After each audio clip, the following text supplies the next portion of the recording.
1971లో జరిగిన ఇండియా పాకిస్తాన్ యుద్ధంలో దాదాపు 90,000 మంది పాకిస్తానీ సోల్జర్స్ మన ఇండియన్ ఆర్మీ ముందు తల వంచుకొని తమ ఓటమిని అంగీకరించారు. అదేంటి తమిళ పైన రష్యా ఇండియా ఫ్రెండ్షిప్ అని చెప్పి ఇక్కడ ఇండియా పాకిస్తాన్ యుద్ధం గురించి మాట్లాడుతున్నాను అనుకుంటున్నారా? కంగారు పడకండి, అక్కడికే వస్తాం. నిజానికి రష్యాకి ఇండియాకి మధ్య ఉన్న ఫ్రెండ్షిప్ ఇంత స్ట్రాంగ్ అవ్వడానికి మెయిన్ రీజన్ 1971లో జరిగిన ఇండియా పాకిస్తాన్ వార్. ఎలా అంటారా? అయితే వీడియో స్కిప్ చేయకుండా ఎండ్ వరకు చూడండి, మీకైతే ఒక క్లారిటీ వస్తుంది. ఈ వీడియోలో రష్యాకి ఇండియాకి మధ్య ఫ్రెండ్షిప్ ఎలా ఏర్పడింది, అండ్ 1971లో అసలు ఇండియా పాకిస్తాన్తో యుద్ధం ఎందుకు చేయాల్సి వచ్చింది, అండ్ ఈ యుద్ధంలో రష్యా ఇండియాకి ఏ విధంగా సహాయం చేసింది అనే విషయాలన్నీ చెప్తాను. సో ఈ వీడియో అయితే చాలా ఇంట్రెస్టింగ్ గా ఉండబోతుంది. అండ్ ఈ వీడియో అయిపోయేసరికి మీ ఫీలింగ్ అయితే మంచి ప్రొఫెషన్ రానిది. వీడియోకి వెళ్లే ముందు ఒకే ఒక మాట, మీరు ఎవరైనా ఇంతవరకు మన ఛానల్ని సబ్స్క్రైబ్ చేసుకోకపోతే వెంటనే సబ్స్క్రైబ్ చేసుకుని వీడియోని కంటిన్యూ చేయండి. సో ఇంకెందుకు late let's get into the video. ముందుగా ఇండియాకి పాకిస్తాన్కి మధ్య 1971లో అసలు యుద్ధం ఎందుకు జరిగిందో తెలియదు. బేసికలీ ఏమైనా యుద్ధాలు జరగడానికి రీజన్ ఏమై ఉంటుంది? అందులో మెయిన్ థింగ్ రిలీజియన్. ఏదైనా ఒక రిలీజియన్ ప్రజల్ని విడదీయాలంటే లాంగ్వేజ్ ప్రాబ్లం అవుతుంది. అదే ఒకే రిలీజియన్ రెండు భాషలు కలిగి ఉన్న ప్రజల్ని విడదీయాలంటే ప్రాంతీయ విభజన. సో ఇక్కడ ఇండియా పాకిస్తాన్ విడిపోవడానికి కారణం రిలీజియన్ అయితే, పాకిస్తాన్ బంగ్లాదేశ్ విడిపోవడానికి కారణం మాత్రం లాంగ్వేజ్. సో మళ్ళీ ఇండియా పాకిస్తాన్ వార్లో బంగ్లాదేశ్ ఎక్కడి నుంచి వచ్చింది అనుకుంటున్నారా? Basically Pakistan and Bangladesh okay country. అప్పటి ఈస్ట్ పాకిస్తాన్, ప్రజెంట్ బంగ్లాదేశ్. పాకిస్తాన్ బంగ్లాదేశ్ విడిపోవడానికి జరిగిన గొడవల్లోనే ఇండియా బంగ్లాదేశ్ తరఫున పాకిస్తాన్తో యుద్ధం చేయాల్సి వచ్చింది. అసలు పాకిస్తాన్ బంగ్లాదేశ్ ఎందుకు విడిపోవాల్సి వచ్చింది? నేను ముందుగా చెప్పినట్టు ఒకే రిలీజియన్ రెండు భాషలు కలిగి ఉన్న ప్రజల్ని విడదీయాలంటే ప్రాంతీయ విభజన. సో అదే ఇక్కడ జరిగింది. 1947లో ఇండియా పాకిస్తాన్ విభజన తర్వాత ఏవైతే స్టేట్స్ బ్రిటిష్ కంట్రోల్లో లేవో అవి వాటి ఇష్టానికి ఇండియాలో లేదా పాకిస్తాన్లో కలవచ్చు. దీనివల్ల లాస్ అయ్యింది రెండు స్టేట్స్, ఒకటి పంజాబ్, రెండు బెంగాల్. పంజాబ్ గురించి పక్కన పెట్టండి, ఈ వీడియోలో బెంగాల్ గురించి మాట్లాడు. సో బెంగాల్ అనేది 2 పార్ట్స్గా ఉండేది, ఒకటి ఈస్ట్ బెంగాల్, రెండు వెస్ట్ బెంగాల్. వెస్ట్ బెంగాల్ వాళ్ళు పార్టీషన్ కావాలి అండ్ ఇండియాలో కలవాలి అని అనుకున్నారు. బట్ ఈస్ట్ బెంగాల్ వాళ్ళు మాత్రం పార్టీషన్ వద్దనుకున్నారు. ఒకవేళ పార్టీషన్ అయితే మాత్రం ఇండియాలో కాకుండా పాకిస్తాన్లో కలవాలనుకున్నారు. సో అలా వెస్ట్ బెంగాల్ ఇండియాలో కలిసింది అండ్ ఈస్ట్ బెంగాల్ ఈస్ట్ పాకిస్తాన్గా ఉండింది. సో ఆ తర్వాత 1948లో ర్యాలీ టు ఢాకా యూనివర్సిటీలో భాగంగా పాకిస్తాన్ గవర్నమెంట్ ఢాకాకు వచ్చి ఉర్దూ అనేది వాళ్ళ నేషనల్ లాంగ్వేజ్గా ప్రకటించారు. అంటే ఈస్ట్ పాకిస్తాన్ అయినా వెస్ట్ పాకిస్తాన్ అయినా పాకిస్తాన్లో మొత్తానికి ఉర్దూ మాత్రమే మాట్లాడాలని వాళ్ళ ఇంటెన్షన్. ఈస్ట్ పాకిస్తాన్ వాళ్ళకైతే ఆ విషయం నచ్చలేదు. సో అందువల్ల ఈస్ట్ పాకిస్తాన్ వాళ్ళు ప్రొటెస్ట్ చేయడం మొదలుపెట్టారు. అంటే మాకు బెంగాల్ అఫీషియల్ లాంగ్వేజ్గా కావాలనే మాట నుండి బంగ్లాదేశ్గా విడిపోవాలన్నంత వరకు గొడవలు చేస్తూనే ఉన్నారు. ఈ గొడవల్లో భాగంగా దాదాపు 1 కోటి మంది ఈస్ట్ పాకిస్తాన్కి చెందిన బెంగాలీ పీపుల్ ఇండియాలోకి వచ్చారు. అండ్ ఈ గొడవలు అంతటితో ఆగలేదు. దాదాపు 1971 మార్చి నుండి మే వరకు ఈ గొడవలు అలాగే కొనసాగి ఉంది. అప్పుడు ఈస్ట్ పాకిస్తాన్లో బంగ్లాదేశ్ గవర్నమెంట్ ఒక ఆర్మీని తయారు చేసుకుంది, అదే బంగ్లాదేశ్ ఆర్మ్డ్ ఫోర్సెస్. అండ్ దీనికి ఇంకో పేరు కూడా ఉంది, ఆదే ముక్తి బహానీ. అండ్ ఈ టైంలోనే బంగ్లాదేశ్ లిబరేషన్ వార్లో ఇండియా ఇన్వాల్వ్ అయింది. ఎందుకంటే ఈ గొడవల్లో భాగంగా చాలా మంది బంగ్లాదేశ్ పీపుల్ ఇండియాలోకి వస్తున్నారు, వారి భారం అంతా ఇండియా పైన పడుతుంది. ఇది గమనించిన ఇండియా పాకిస్తాన్కి అయితే ఒక వార్నింగ్ ఇచ్చింది, కానీ పాకిస్తాన్ ఏమాత్రం కూడా ఇండియా ఇచ్చిన వార్నింగ్ని లెక్క చేయలేదు. అంటే ఇండియా బంగ్లాదేశ్ ఆర్మీకి సపోర్ట్ ఇచ్చింది. ఆ తర్వాత ఈ గొడవలు అలాగే పెరుగుతూ ఉన్నాయి.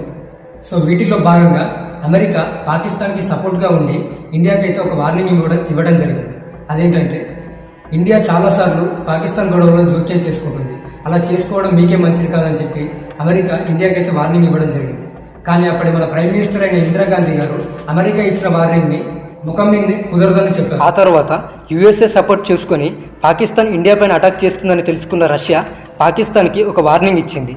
కానీ పాకిస్తాన్ అమెరికా సపోర్ట్ని చూసుకుని రష్యా ఇచ్చిన వార్నింగ్ని ఏమాత్రం లెక్క చేయలేదు. కానీ దీనికంటే ముందు మన ప్రెసిడెంట్ అయిన ఇందిరాగాంధీ గారు ఆగస్టులో యుఎస్ఎస్ఆర్ వెళ్ళి Indo Soviet treaty of piece, friendship and corporation agreement మీద సైన్ చేశారు. సో ఈ అగ్రిమెంట్ ప్రకారం ఇండియా మీద ఏ కంట్రీ అయినా అటాక్ చేస్తే అది రష్యా పైన చేసి, బట్ పాకిస్తాన్ మాత్రం ఇదంతా పట్టించుకోకుండా ఇండియా పైన అటాక్ ప్లాన్ చేసింది. సో ఆ తర్వాత డిసెంబర్ 3 నుండి డిసెంబర్ 10 వరకు పాకిస్తాన్ ఇండియా పైన అటాక్స్ చేస్తూనే ఉంది. కానీ అటాక్స్లో పాకిస్తాన్ యుద్ధం మీద కాన్సన్ట్రేట్ చేయకుండా ఓన్లీ ఇండియన్ ఆర్మీని ఓడించాలనే టార్గెట్ పెట్టుకుంది. బట్ ఇండియన్ ఆర్మీ మాత్రం పాకిస్తాన్ బలం పైన కాన్సన్ట్రేట్ చేసి అప్పుడు జరిగిన అటాక్స్లో ప్రతిసారి ఇండియానే ముందుండింది. సో పాకిస్తాన్ ఆర్మీ యొక్క బలం తగ్గింది. అప్పుడు పాకిస్తాన్కి ఫ్రెండ్ అయిన అమెరికాకి వెంటనే పాకిస్తాన్ సిగ్నల్ ఇచ్చింది. సో పాకిస్తాన్కి అయితే అర్థమయ్యింది వాళ్ళు ఓడిపోతున్నారని. సో అందువల్ల అమెరికాకి సిగ్నల్ ఇవ్వడం జరిగింది. సో ఆ తర్వాత డిసెంబర్ 11 నుండి డిసెంబర్ 16 వరకు పాకిస్తాన్ ప్రతిసారి ఓడిపోతూనే ఉంది. అది తెలుసుకున్న అమెరికా వెంటనే తమ దగ్గర ఉన్న అడ్వాన్స్డ్ అమెరికన్ ఎయిర్ క్రాఫ్ట్ క్యారియర్ని యుఎస్ఎస్ఆర్ ఎంటర్ప్రైజ్ని ఇండియా వైపు పంపించింది. బట్ మన ఇండియన్ సీక్రెట్ ఏజెన్సీ మధ్యలోనే వాటిని కనిపెట్టి అందులో న్యూక్లియర్ వెపన్స్ ఉన్నాయని ఇన్ఫర్మేషన్ని ఇండియాకి పంపింది. సో అప్పుడు ఇంకా ఇండియా పని అయిపోయిందని అందరూ అనుకున్నారు.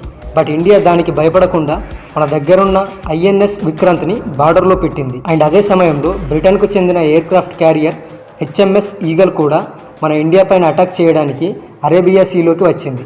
అండ్ అలాగే యుఎస్ఏ, యూకే అండ్ చైనా కూడా అదే సమయంలో ఇండియా పైన అటాక్ ప్లాన్ చేసింది. సో మొత్తానికి ఇండియా మొత్తాన్ని అటు పాకిస్తాన్, యుఎస్ఏ, యూకే అండ్ ఇటు చైనా కూడా ఇండియాని రౌండప్ చేశారు. సో అప్పుడు ఆ టైంలో ఇండియా రష్యాకి ఒక చిన్న సిగ్నల్ ఇచ్చింది. సో వెంటనే రష్యా యుఎస్ఏ అండ్ యూకేని కలిసి దెబ్బ కొట్టడానికి న్యూక్లియర్ ఆర్మ్డ్ ఫ్లోటైల్ని రంగంలోకి దించింది. బ్రిటన్ షిప్స్ అరేబియా సీలోకి రాకముందే అక్కడ Russian battle ships and nuclear armed flotilla ఎదురు చూస్తూ ఉన్నాయి. అది గమనించిన యుఎస్ అండ్ యూకే తన షిప్స్ని రష్యా షిప్స్కి ఎదురుగా తీసుకువెళ్ళింది.